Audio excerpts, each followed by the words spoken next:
네, 여러분, 오늘은 세계 시민의 나눔을 지난번에 제가 강의할 때는 인간과 인간의 나눔, 인권이라는 관점들에서 국민국가를 넘어선 시민을 넘어선 시민권을 넘어서 인권에 대한 얘기를 했다면, 오늘은 인간과 자연, 인간과 동물의 나눔을 한번 얘기해 보려고 하거든요. 그래서 인간을 넘어 생명으로 이런 주제로 이제 얘기를 해보려고 합니다.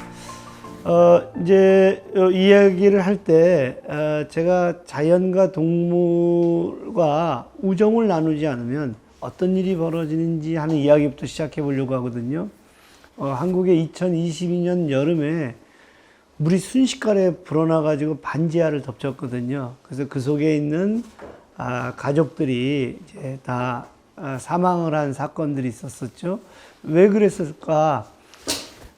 기후위기라든가 생태위기가 이제 그것을 덮친 거죠.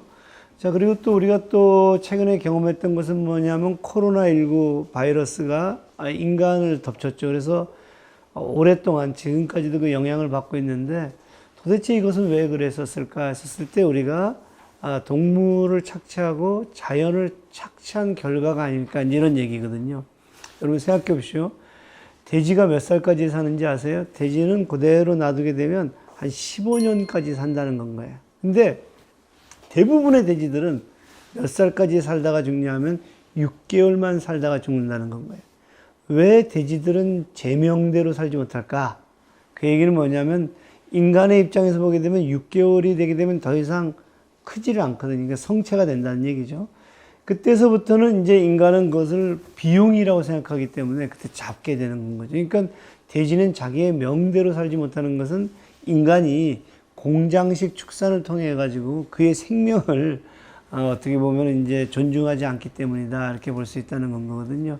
자, 여러분, 길에 보면 잡초들이 많죠, 그죠? 그래서 우리는 그 잡초들을 뽑아서 버리는데, 풀의 입장에서 보면 되게 억울하거든요. 왜냐하면 풀은 평등하게 태어나는데 갑자기 인간이 나타나갖고 뭐라면 너는 잡초야, 너는 약초야, 이렇게 얘기를 하거든요. 그러다 보니까 이 생물의 다양성들이 사라지게 돼요. 왜냐하면 우리가 광범위한 규모의 어떤 이 산업적 농경을 하다가 보니까, 농경이라는 것들은 인간에게 상품이 되는 것들은 놔두고 그렇지 않은 것은 뽑아버리게 되거든요. 그래서 지금 말씀드린 대로 우리는 돼지를 착취하고 풀을 착취하는 이런 과정이 되는 겁니다. 그래서 라투르라는 사람이 이렇게 얘기합니다.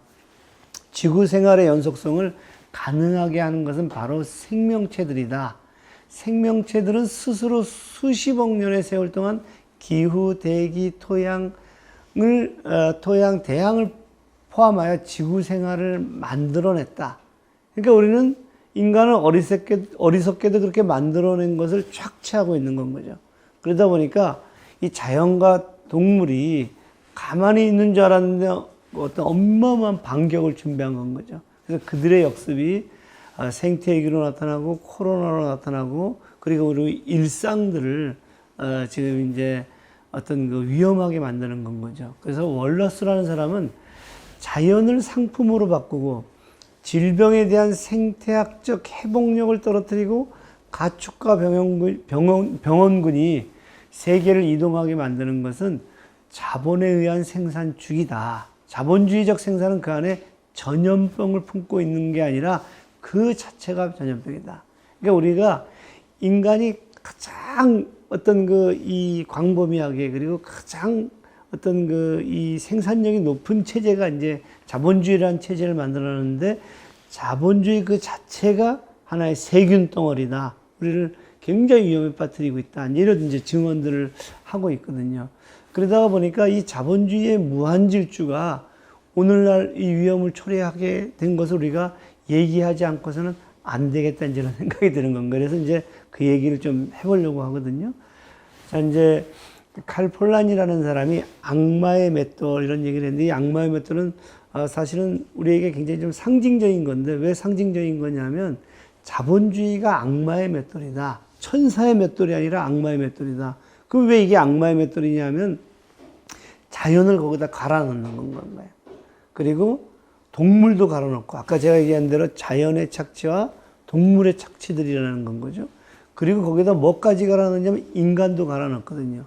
그러면은 자연과 동물을 갈아 넣으니까 어떻게 되냐면 우리는 상당히 이제 위험한 세상에 가게 되는 거죠. 그리고 인간을 갈아 넣었다는 것은 뭐냐면 인간에게서 그 고유한 하나의 개성과 자기 나름대로의 어떤 그 고유한 철학과 뭐 이런 것을 가지고 인간을 오로지 노동력이라는 상품을 취하기 위해서 그를 거기다 갈아 넣었더니 이제 인간은 상당히 위험한 상황에 이제 처하게 됐더라. 자, 그러면 이것을 갈아 넣고 나서 나온 결과물들이 뭐냐? 그 찌꺼기가 인간에게 고스란히 이제 위험으로 나타나더라는 건가. 그래서 악마의 맷돌은 끊임없이 모든 것들을 상품으로 만들어서 상품을 만들어서 인간이 소비하는 과정들 속에서 인간에게 오히려 하나의 어떤 역습을 하고 있는 건 거다. 이런 얘기거든요.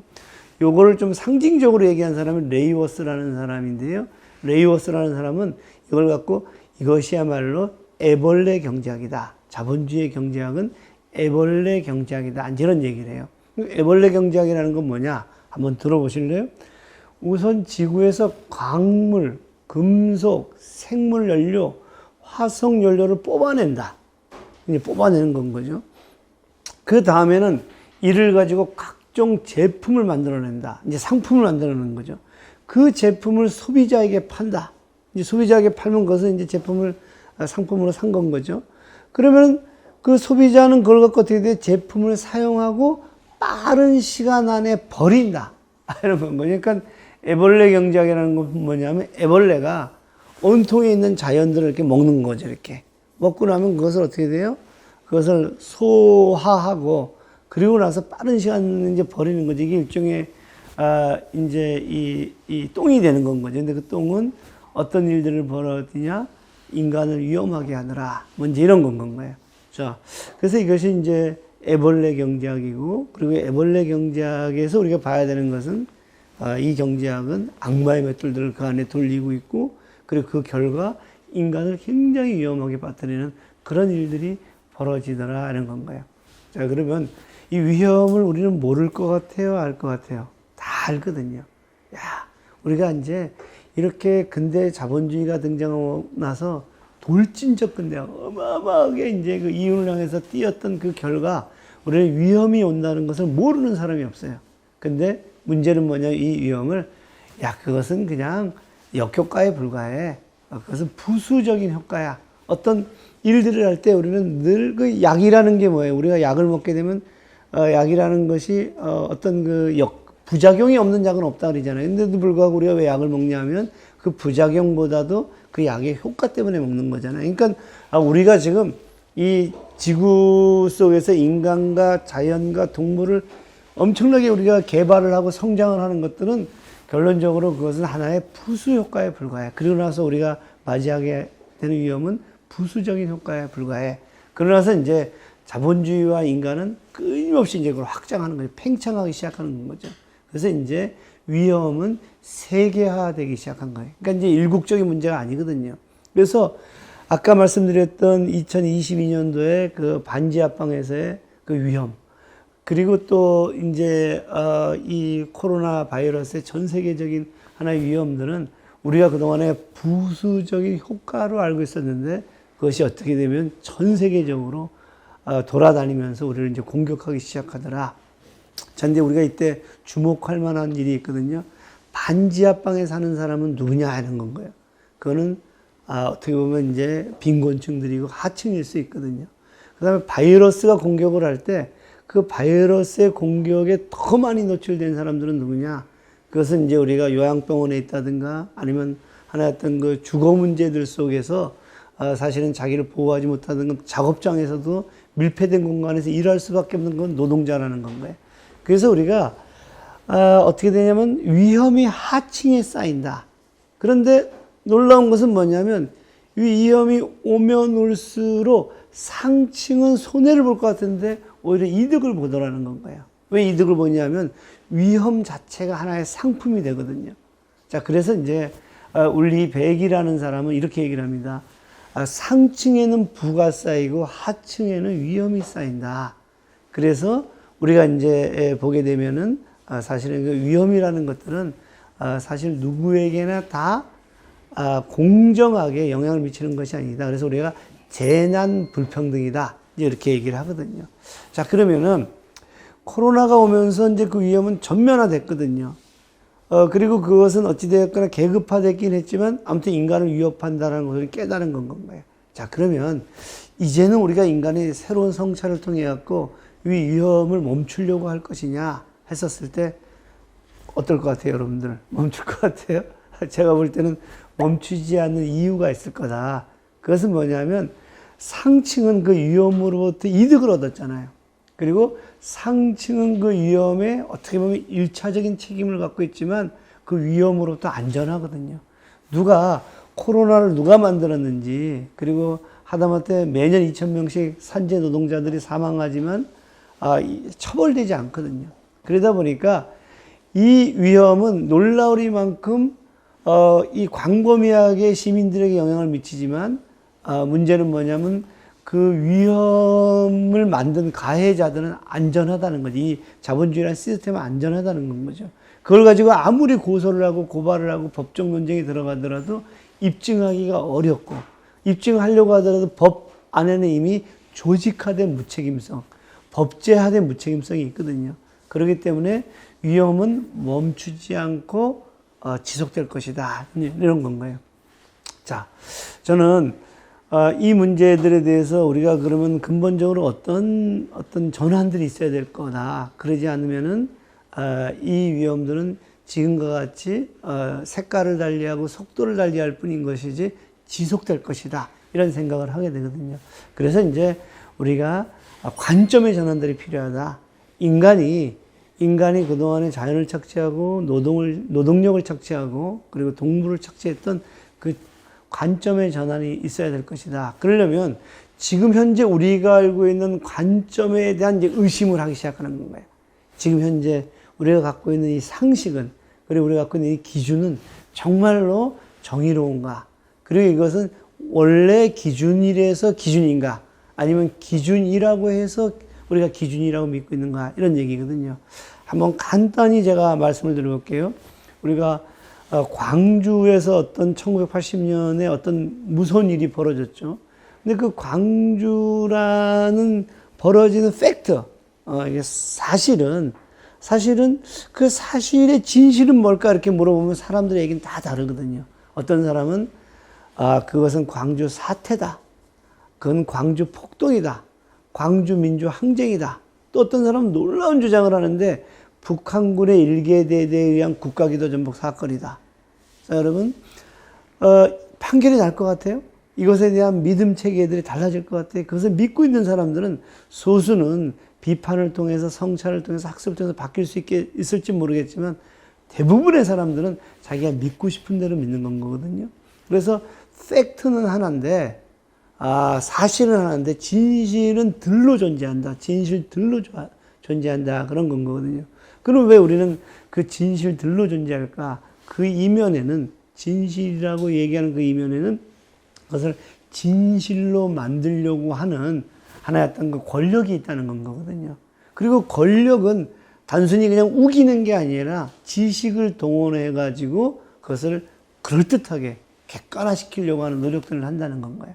저는 이 얘기에 대한 어떤 논리적인 입증들을 푸코에게서 이제 가지고 오는데요. 푸코라는 철학자는 이렇게 얘기합니다. 자, 우리가 기존의 전통적인 근대 철학은 실제 세계가 있어요. 실제 세계가 있는데 인간이 이렇게 딱 그 실제 세계를 딱 쳐다보면서 그대로 인식할 줄 알았거든요. 이게 반영론이거든요. 그대로 우리의 의식 속에 이렇게 반영된다. 사진 찍듯이.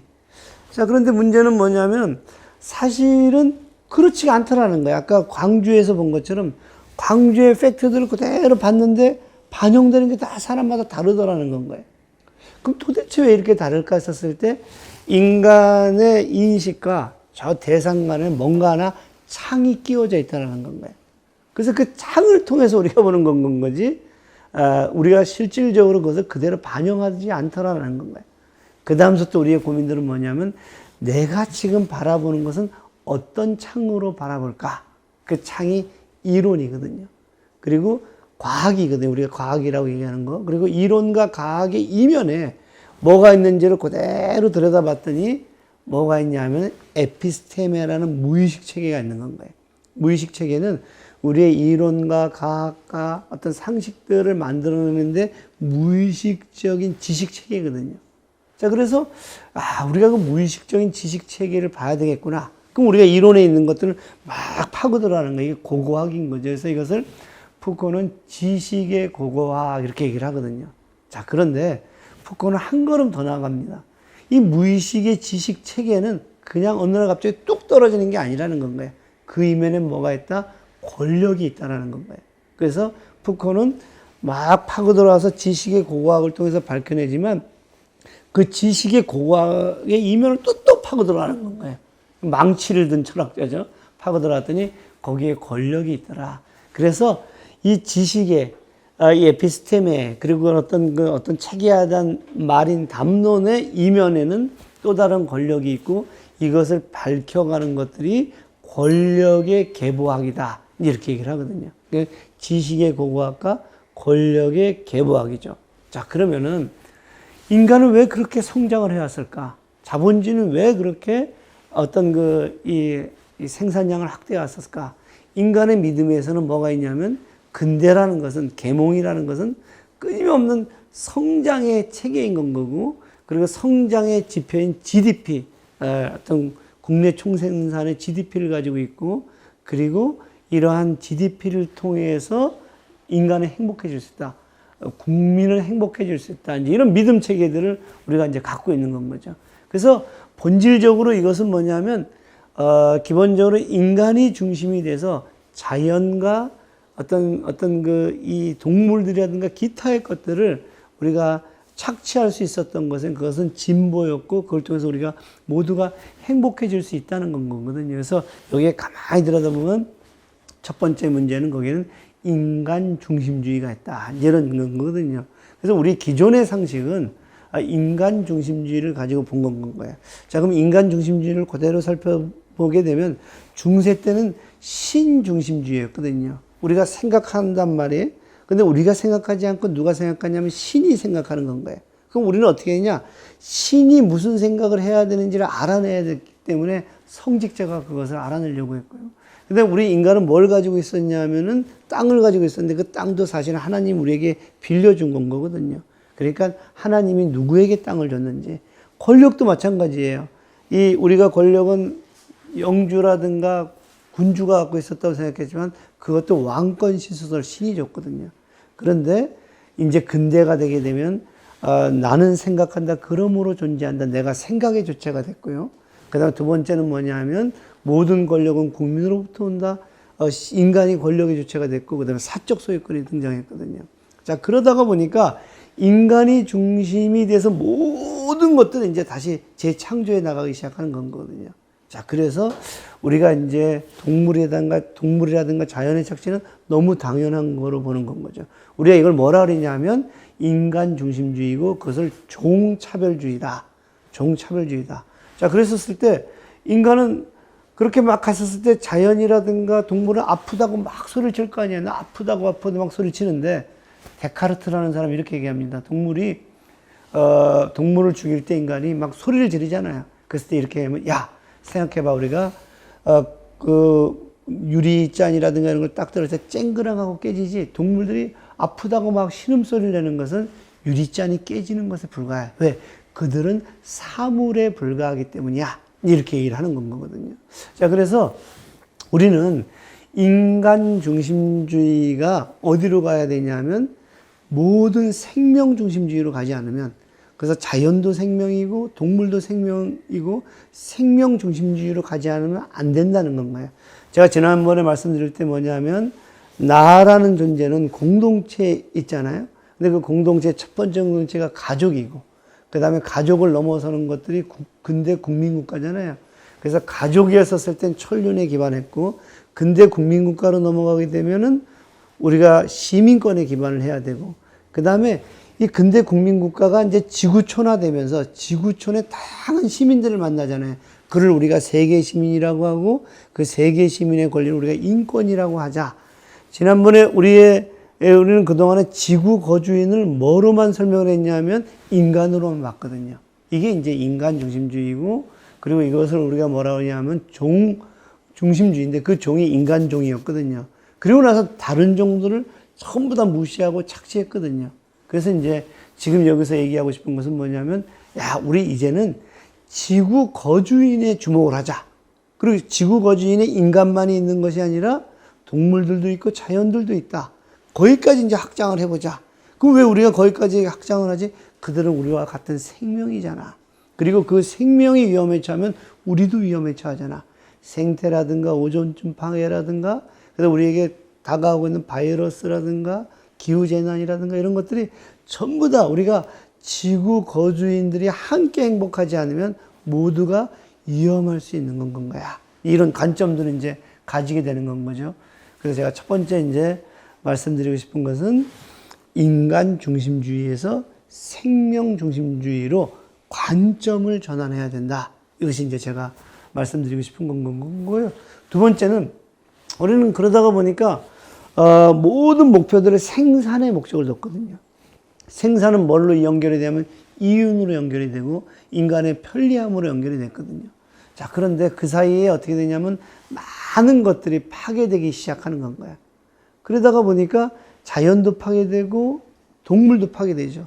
우리가 수많은 생명들이 있잖아요. 식물이라든가 동물이라든가 인간의 취사 선택에 의해서 살아가는, 인간의 시에 의해서 살아가는 것들을 바뀌어버리는 과정들 속에서 문제는 뭐냐면은 인간이 위험해지고, 그 다음에 종 다양성들은, 그리고 굉장히 우리들에게 위험을 만들어내는 어떤 이것들을 변화되기 시작하는 건 거죠. 그래서 제가 지금 말씀드린 대로 생산과 이윤의 관점에서 생성의 관점으로 바뀌어야 된다. 생성의 관점이라는 건 우리 인간의 활동들이 우리가 살고 있는 이 환경을 그대로 생성해낼 수 있는 바의 방식으로 바뀌어버려야 되는 건 거죠. 근데 아까 애벌레 경제학은 어떻게 된 건가요? 우리가 먹어버리고, 그 다음에 소비해버리고, 그리고 빠른 시간에 버려졌는데 이것이 다시 생성되지 않거든요.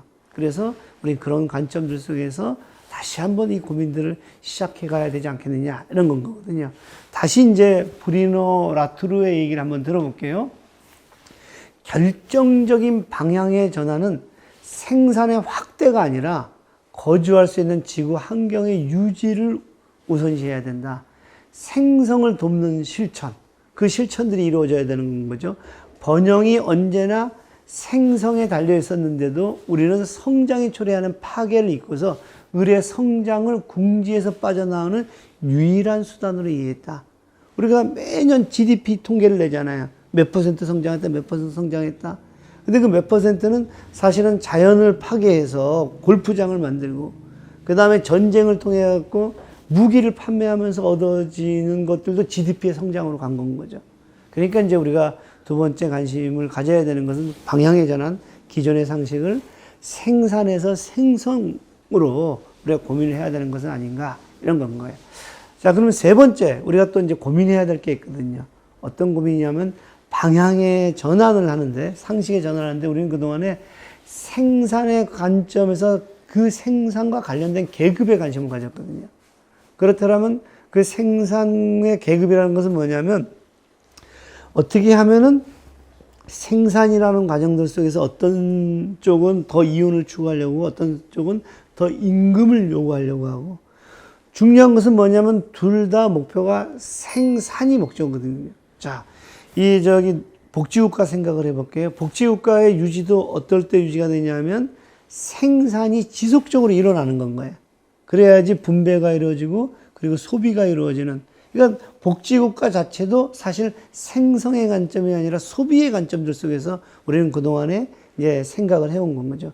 그리고 복지국가를 만들 때조차도 이 일반 시민들에게 이런 복지적인 급여를 줘야지만이 끊임없이 소비가 일어나고 그랬을 때 자본주의가 원활하게 작동할 것이다. 이렇게 보는 건 거죠. 그러니까 이제 저는 생산의 관점이 아니라 이전에 생성의 관점들 속에서 그 생성을 주장하고 생성을 목적으로 활동하는 계급, 이게 이제 녹색 계급이라고 우리가 잠정적으로 얘기를 해보는 건가요.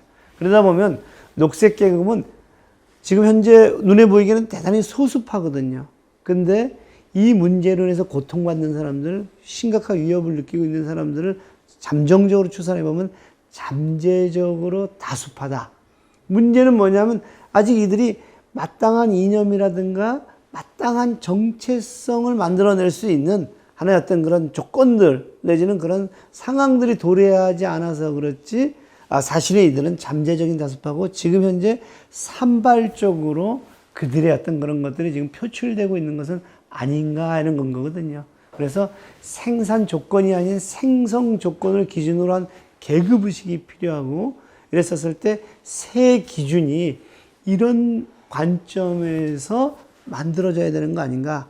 라트로라는 사람은 인간의 수단이 되는 것이 아닌 인간이 거주하는 것으로서의 생성 조건의 안위를 묻는 사람들, 그런 사람들이 모인 것이 이제 생성을 중심으로 한 녹색 계급이다. 이렇게 얘기를 하고 있거든요.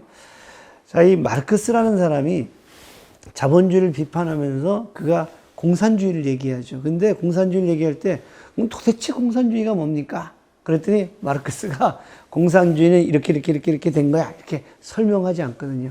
공산주의는 끊임없이 시민들의 실천 과정에서 나타나는 하나의 과정 중에 있는 건 거다. 형성 중에 있는 건 거다. 이런 얘기를 하거든요. 여러분들이 녹색 계급이라는 것이 아직 상식적으로 이제 생각되지 않는 건 거죠. 근데 우리가 어떤 이 생산 계급이라는 것들이 과정 속에서 나타났듯이 어떤 지금과 같은 지구의 위기들 속에서 이 어떤 녹색 계급이라는 것들도 형성 중에 있는 계급이 아닐까, 이런 생각들을 하게 되는 건 거죠.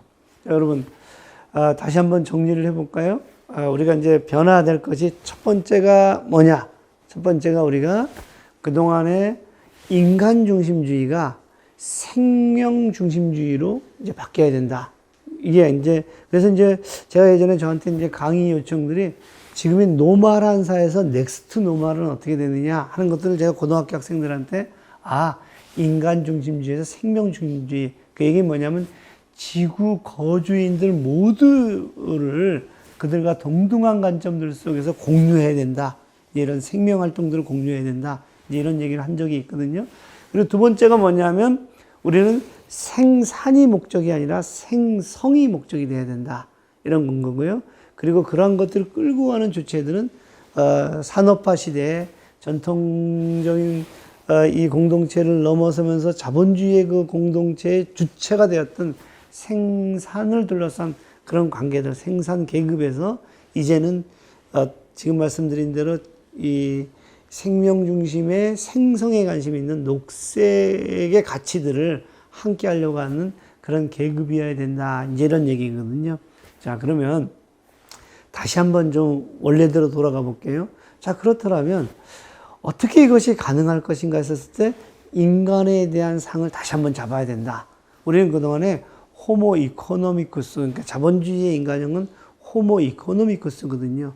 호모 이코노미쿠스에서 그 인간이 공동체의 자기 목소리를 통해서 공동체를 변화시키려고 하는 호모 폴리티쿠스의 전환, 호모 폴리티쿠스의 귀환에 대해서 얘기를 해야 되지 않을까 하는 건가요?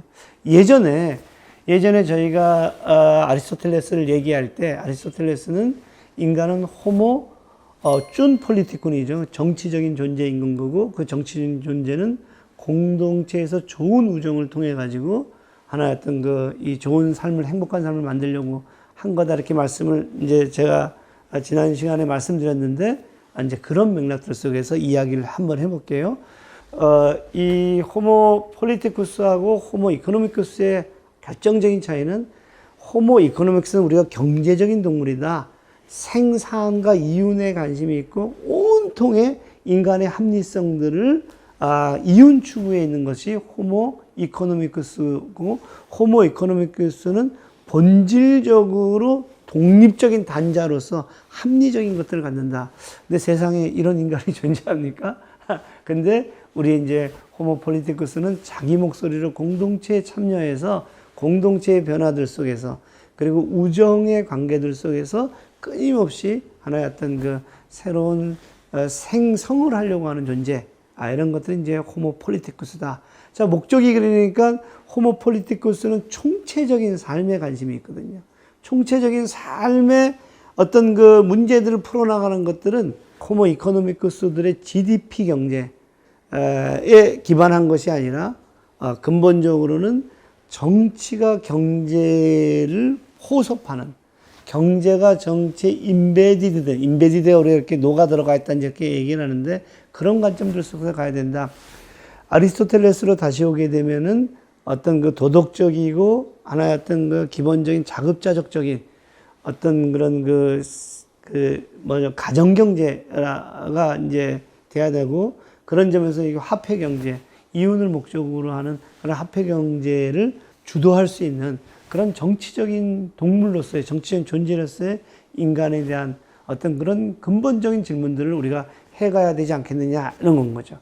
자, 그러면은 다시 이제 우리가 원래대로 오게 되면은 아까 얘기한 대로 이 상식의 전복인 거죠. 그러니까 기준에 대한 새로운 기준, 넥스트 노멀의 기준들을 세워나갈 때 중요한 것은 그 인간이, 그리고 이 기준들을 우리가 새롭게 구성할 수 있는 그 하나의 어떤 자각과 실천과 권력들을 가져야 된다, 이런 건 거죠.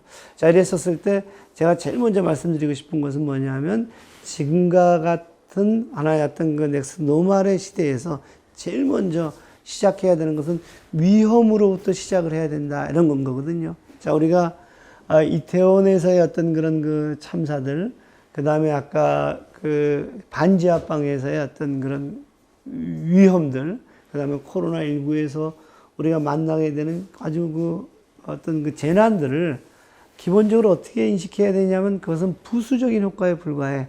그리고 그것은 어쩔 수 없는 건 거야. 이렇게 얘기하는 것들이 아니라, 거기로부터 내 삶은 파괴가 됐고, 거기로부터 내 이웃의 삶은 어떤 더 이상 인간으로서의 실존을 불가능하게 하는 건 거야. 이렇게 얘기하기 때문에 그 부수 효과가 있는 그곳에서부터 우리가 이제 시작돼야 된다는 건 거예요. 울리백은 얘기하거든요. 부수 효과가 입을 열고 조직하며 재판을 받으며 자신을 확인하고 더 이상 다양하게 해석되기를 거부한다.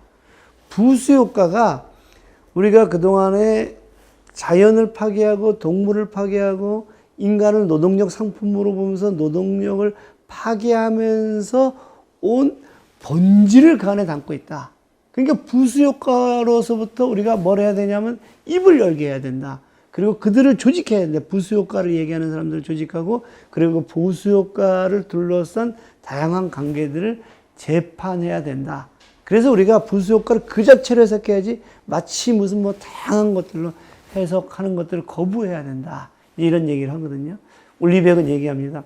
사회적으로 인정된 위험은 특이한 정치적 폭발력을 지니고 있다.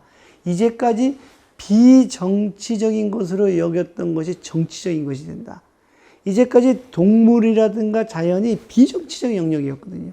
인간의 대상이었고. 그런데 이제 그들이 신음을 내기 시작하고, 그 신음을 인간이 공감하면서 그들은 비정치적인 대상이었던 것이 이제 정치적인 주체 영역에 나오게 하는 것에 우리는 어떤 그 주목을 해야 된다. 그리고 우리도 그 일상으로부터 해야 되지 않겠느냐, 이런 건 거거든요. 자, 그리고 또 제가 말씀드리고 싶은 것은 뭐냐면, 호모 폴리티쿠스들은 이제 그렇다면 그 우정을 확장해야 된다.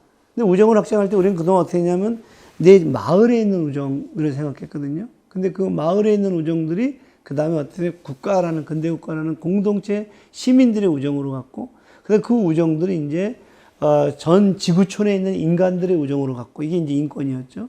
그리고 이제 그것을 넘어서서 어디에 우정으로 가야 되냐? 또 다른 생명들. 그러니까 자연이라든가 동물에 대한 우정으로 우정이 확장돼야 된다는 거거든요. 그러니까 우리의 저항의 시작은 부수적인 효과라고 여겨졌던 거기서부터 시작을 해야 되고, 그리고 거기서부터 시작할 때 우리는 우정이라는 것들을 이제 생명으로까지 가야 되는 거 아니겠느냐, 이렇게 말씀을 드릴 수 있고요.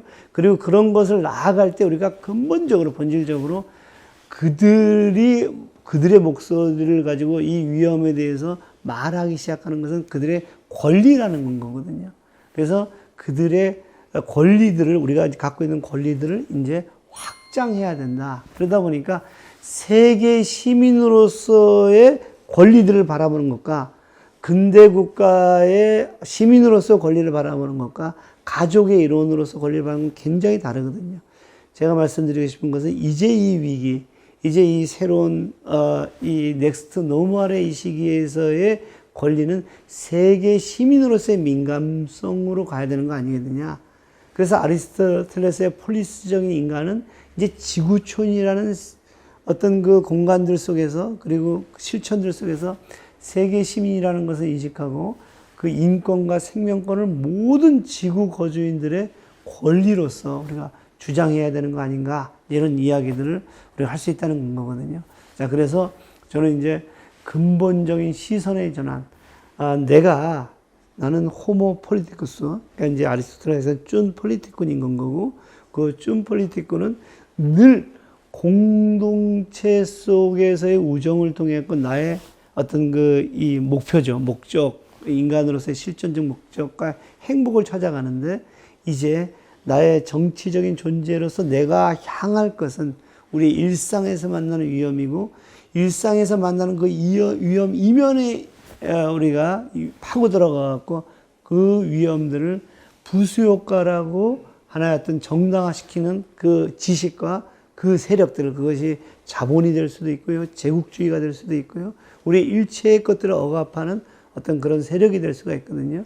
그 세력들을까지 파고 들어가서, 푸코가 얘기했던 권력의 계보학, 지식의 계보학까지 파고 들어가서 그 공동체에 관여하려는 존재로서의 나에 대한 재해석, 이런 것들이 이제 세계 시민으로서의 민감성이 아닌가, 이런 생각을 하게 됩니다.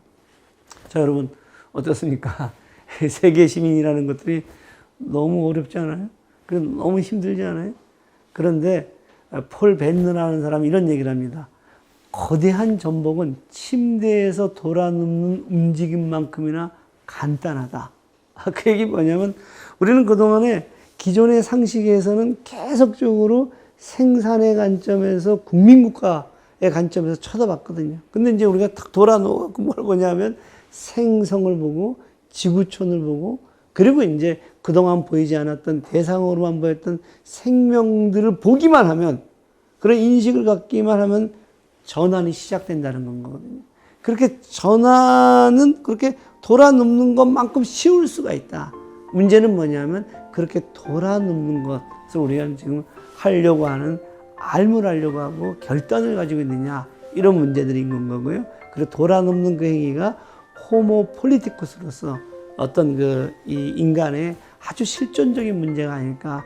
그 실존적인 문제가 나를, 그리고 우리의 이웃을, 그리고 우리의 생명들을 안전하게 하는 것은 아닐까. 그래서 세계 시민이라는 것은 근대 국가가 만들었던 시민권을 넘어서 인권을 넘어서는 굉장히 급진적인 생명권에 대한 하나의 어떤 논의이자 항의이자 혁명일 수도 있다, 이제는 건 거거든요. 그것은 여러분들이 이렇게 돌아누는 거, 오늘 밤에서부터 잘 때 좀 돌아누워서 잠을 잘 수 있도록 있기를 기대합니다.